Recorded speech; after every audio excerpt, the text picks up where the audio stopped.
Voilà, ini Kédougou.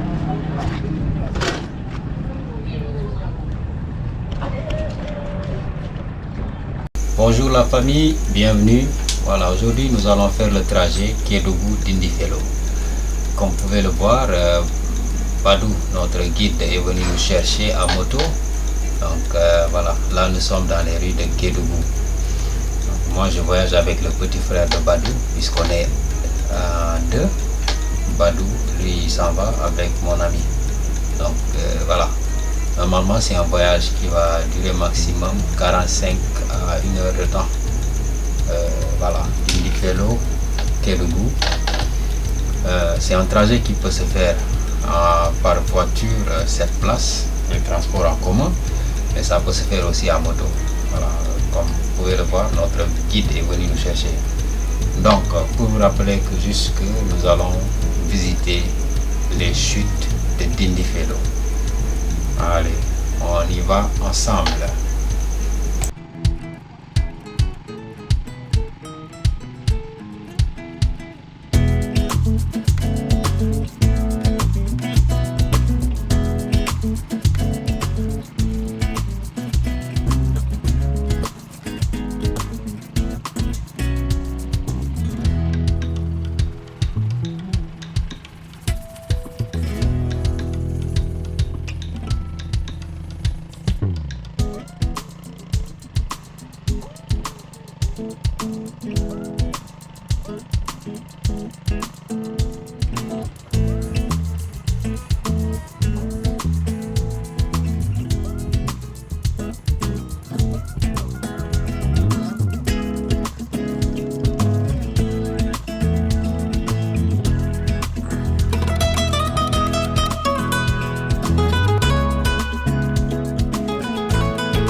Voilà, nous voilà en pleine brousse en ce moment, donc nous nous dirigeons vers Dindéfelo.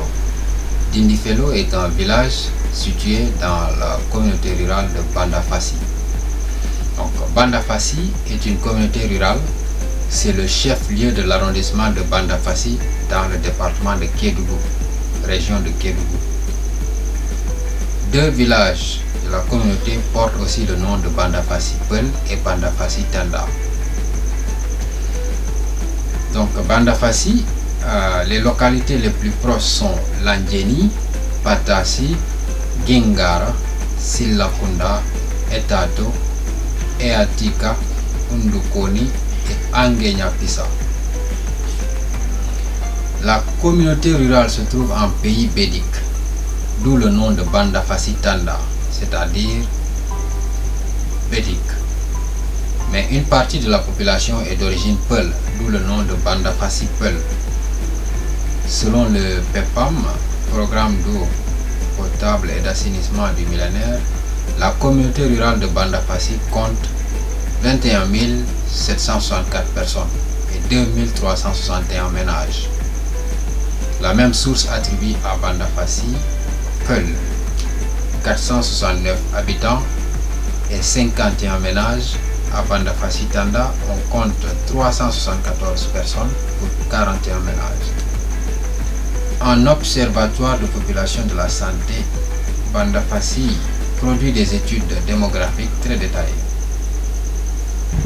On trouve à Bandafassi un gisement de marbre de haute qualité ornementale.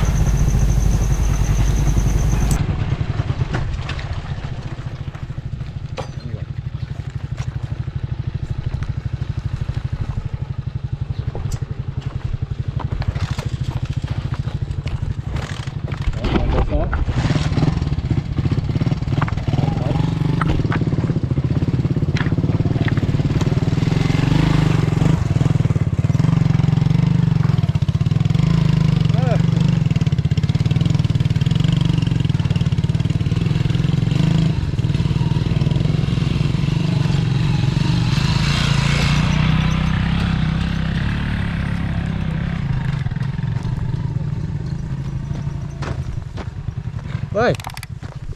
Sama caméra moo daanu. Dañoo mujjee delluwaat dem wuti ko.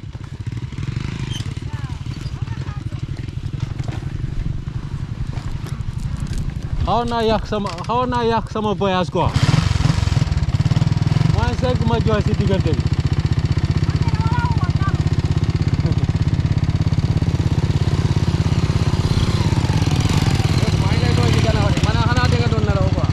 non déedéet dama ko téye teg ko fii léegi maa ngi doon filmer sama portable ma fàtte ko affaire bi daal dañ dem ba ñu sori ma fàtte la jël ma xool ni gisuma ko non ci yoon bi foofu dama daanu gisoo mooy seen ma jooy si yoon bi. Voilà, là j'expliquais à mes amis comment j'ai failli perdre mon GoPro.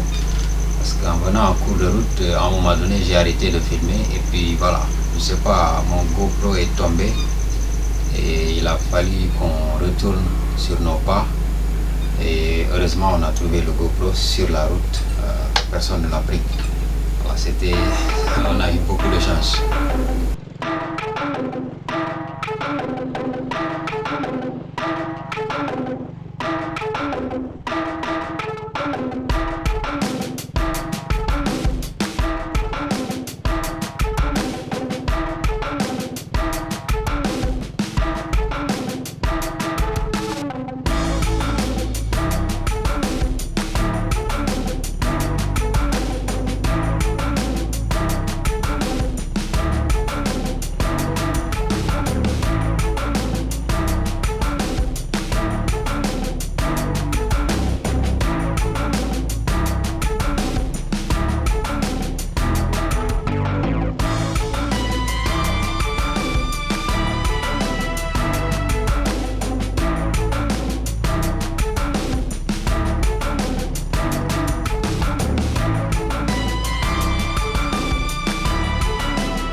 waaw jiitu leen dañuy dem foofu comme ça man ma wàcce la foofu. kenn du ma xam ne ak sama masque.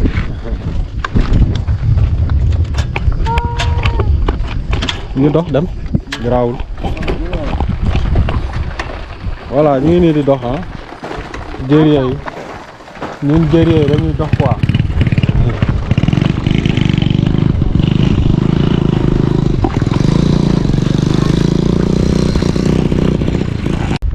Ce qui est arrivé, c'est qu'on est à court d'essence, donc on est obligé de faire le reste du chemin à pied, mais heureusement que c'est pas trop loin, et puis on aura l'opportunité de contempler les montagnes, les beaux paysages de la région de Kédougou.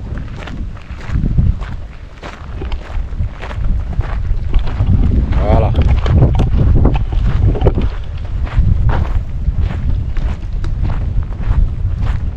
C'est le parcours du combattant. C'est pas fait pour les faibles. Si vous n'avez pas le cardio, vous n'avez pas les difficultés, faut pas venir ici, hein. Ici, c'est l'aventure, c'est la difficulté. Ici, c'est la difficulté qui fait le chemin. Donc, plus c'est difficile, mieux sera le résultat final, la destination. Donc, il faut en profiter du trajet, profiter de tout ce qui va se passer du lieu de départ à la destination finale. Parfois, c'est ce qui fait le charme du voyage aussi. C'est pas la destination finale, mais c'est ce qui se passe entre le lieu de départ et la destination finale.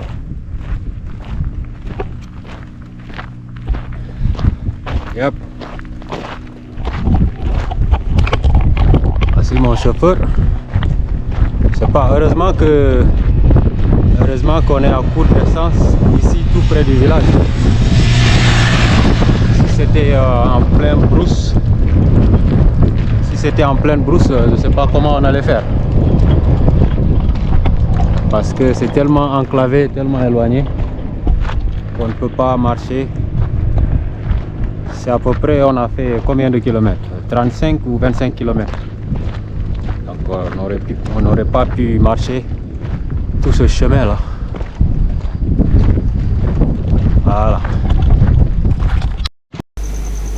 Et oui, on est obligé de monter à 3 sur une moto. Donc c'était impossible de marcher jusqu'au village. Voilà. Donc finalement on a trouvé cette solution. Donc ce qu'on va faire, on va aller jusqu'au campement. Nous allons déposer nos bagages, peut-être boire un peu. Et par la suite, nous allons continuer vers les cascades de Dindifelo.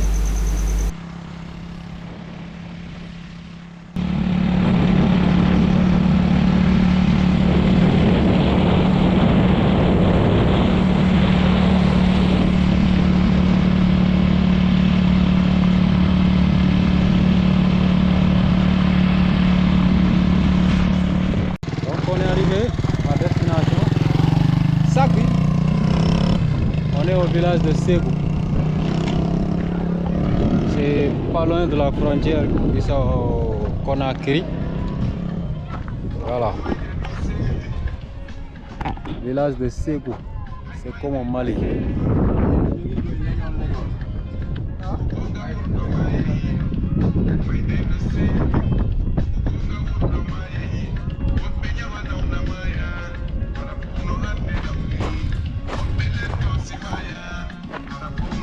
Salam alaikum. Salam alaikum. Ça va? Ah ouais. Suka. Bon sel. Alhamdulillah. Ñu ko.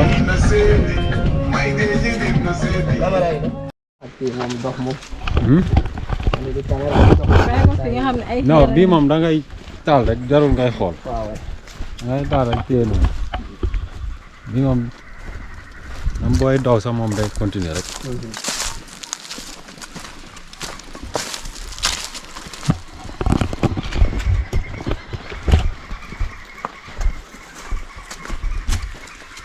Waaw moom moo naa 2 kilomètres marché quoi. Mais doo ko si génn dëkk bi. Oui. Oui. Oui.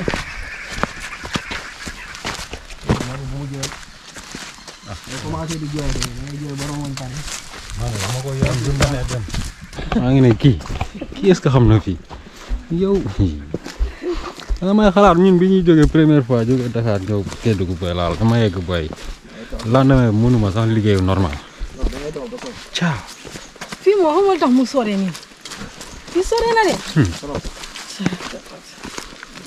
zone bi moom fenn jegewul boo xasee ba dugg Kaolack rek ay Matam ay Kédougou Tamba région Tamba imagine léegi lañ ko xar sax xaaj ko ñaar def région Kédougou ak Tamba mais autant Kédougou buñ la nee Tamba yow da nga yaakaar ne benn région la nii rek mais da nga buñ la waxee distance benn dëkk ak beneen dëkk da nga naan non xanaa du même région ay mel ni pays ak pays nga jóge non xoolal rek Tamba Kédougou Tamba ak dafa suñu presque Kaolack Tamba la distance boobu la presque 200 et quelques kilomètres saay loolu lu caaxaan de ban heure nga jógee Vélingara 6h40 ans.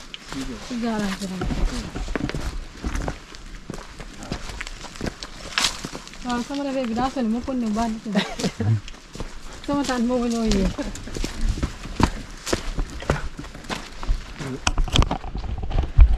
c'est quelques règles à respecter. ah C'est quelques règles à respecter quoi. ok Sinon maxi au bassin de la Sarsara. ah ok faut pas rester au-delà de enlever, casser, brûler tout ça. Boo amee ay déchets yi ngay yóbbaale parce que ñenn ñi dañuy def pique-nique foofu quoi. ok bu ñuy dëpp ñu jël lépp lu ñu bàyyi bu ñu bàyyi dara dara. Mhm. ñu jël sachet yi lu ñu lekk lépp indaale. on peut pas rester au-delà de 2 heures de temps Bon possible mais c'est selon aussi la clientèle. Parce ok que normalement 30 minutes aller la 30 minutes retour ça va moom. mooy 1 heure de temps yi. waaw xam nga 1 heure de temps tamit pour nga mën a nekk ci cascade. mais su client bëriwul yenn saa yi client yi dañuy bëri ci cascade bi yaatul noonu. waaw il faut que mu am ñu libéré dañoo war a permettre ñenn ñi tamit ñu mën a dugg waaw génn. te da ngay gis ñenn ñi dañuy ñëw journée bi la bëgg kaa def fii nii. ah c'est normal te fekk nag bu amee ay clients yu bëri moom voilà. mais surtout marché bi ëpp na 30 minutes de. marché bi. waaw. ça dépend ñun ni ñuy doxee nii moom dina ëpp 30 minutes waaye ñenn ñi moom defuñu 30 minutes. fii daa bëri xeer mënoo yee waaxu waaxu. dafa bëri xeer nga dafa bëri xeer mais xam nga normalement 2 kilomètres 30 minutes la ok mooy norme yi quoi. waaw booy dox moom 2 heures temps 2 kilomètres loolu la quoi 30 minutes mais nag du ñëpp a ko mën a def c'est pas obligatoire. pour dox bi waaw c'est pas obligatoire nga def ko 30 minutes dina am ñoo xamante ne dañuy romb 30 minutes ok parce que dina am ay personnes yu âgées ñiy ñëw Mhm. ñoom tamit yenn saa yi foog nga jàppale leen foog nga téye loxo bi Mm, ñenn ñi ay kan la ñuy doxee. ok gars yi ñoo war a defar parcours bi quoi même bu dee chantier la mais ñu aménager ko tuuti comprendre mais xam nga fii nii léegi Ministère réserve la du tourisme. depuis 2010 réserve la quoi. ok xam nga ci biir réserve moom waroo déplacer dara. d'accord moo tax ñu ne ne faut pas déplacer ne faut pas couper ne faut pas xam nga. Bàyyi ko. bul laal dara daal. ok parce que nee nañu même suuf xeer yi nii mun na nekk mu am ay des fourmis ay leneen luy nekk ci suuf léegi boo déplacé xeer bi rek waaw yaa ngi leen di déranger quoi. loolu la ñuy bañ.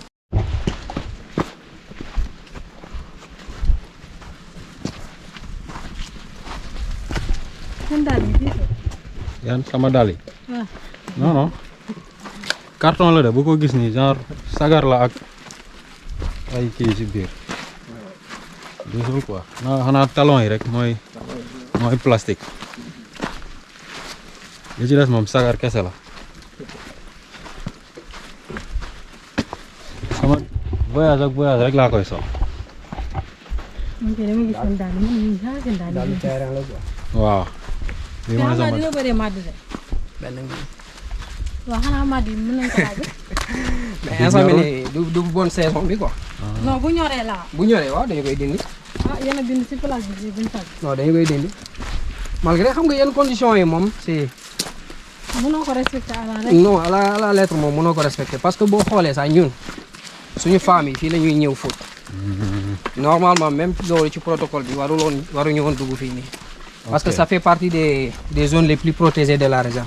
te fii nii dina am ay rabu àll yu bëri ñu fiy ñëw surtout les chimpanzés yi ñuy gën a réserver nag ok ñoom côté bii la ñuy ñëw. nag xam nga boo amul tamit les moyens dans le village. là tu es obligé de faire quelques voilà de dévier quelques règles quoi c'est ça. parce que même fii nii defoon nañu benn lavabo ci dëkk bi juste ci village bi noonu. mu ne pour famille yi mun a fóot foofu. waaw mais teen la ñu defoon. xam nga teen moom ak yére yu bëri moom doo mun a ñëw di baag. pour fóot leen. bii moo gën a yomb quoi voilà te lavabo yi ñu defoon tamit dafa xat. waaw bu mun a contenir au moins 5 personnes. te ñoom bu ñuy ñëw ak groupe la ñuy ñëwee. ok. ñu ne non non loolu mënul nekk ñoom dañuy continuer fii. Pas facile de changer les vieilles habitudes ah. c'est ça. surtout yenn gars yi yenn kii habitude day dem ba mel ni. aada la si ñoom quoi. exactement. dem dem ñu commencé di la créer ay way boo fóotee ci lii baaxul day wàññi war sa kërëb kërëb. c'est ça. genre yooyu bu ci duggee rek. côté bi tamit dañoo commencé woon di ñu koy wax ni sax di semer di planter ay yenn garab comme mat bi ni dañoo defoon ay pépinière. ok léegi chaque année ñu jox ko les personnes qui les plus diminuées quoi. ñu jox la benn somme bu ndaw nii waaye bëriwul. pour ça ñu joxaale la ay quelques mat ñi nga war a yóbbuwaat ci àll bi di ko planter waat. ok mais dañoo fekk ne loolu tamit du mën a dem parce que même bu ñu ko defee n'empêche dañuy ñëw dindi. n'empêche dañuy ñëw dindi parce que xalaata rek presque côté bi nii nekk na côté touristique léegi. lépp loolu laal presque voilà prix tubaab la ñu yaa koy jaay xam nga. comme saaku mat bu njëkk bi commencé woon na ay 2000. waaw mais léegi soo fi laajee saaku mat ñu ne la 6000. xam nga évolution bi. waaw. moo tax ñu ne mënuñu leen tere ñu dindi mat bi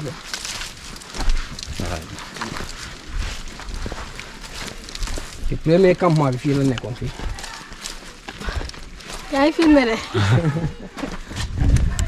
walaay filmé damay vérifier ndax yaa ngi dund ba léegi. wala daanu nga si ginnaaw. te gis nga ñi ñooy jóge village ñu ñëw pour fóot. village fii la ñuy fóote. waaw fii la ñuy fóote. naa ko ñoom fii la ñuy yëngu. fii la ñuy yëngu.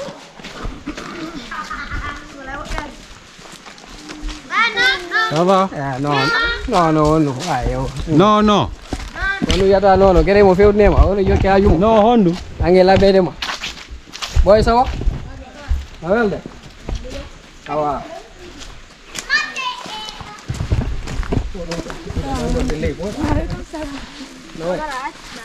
yawde seeɗa Mo.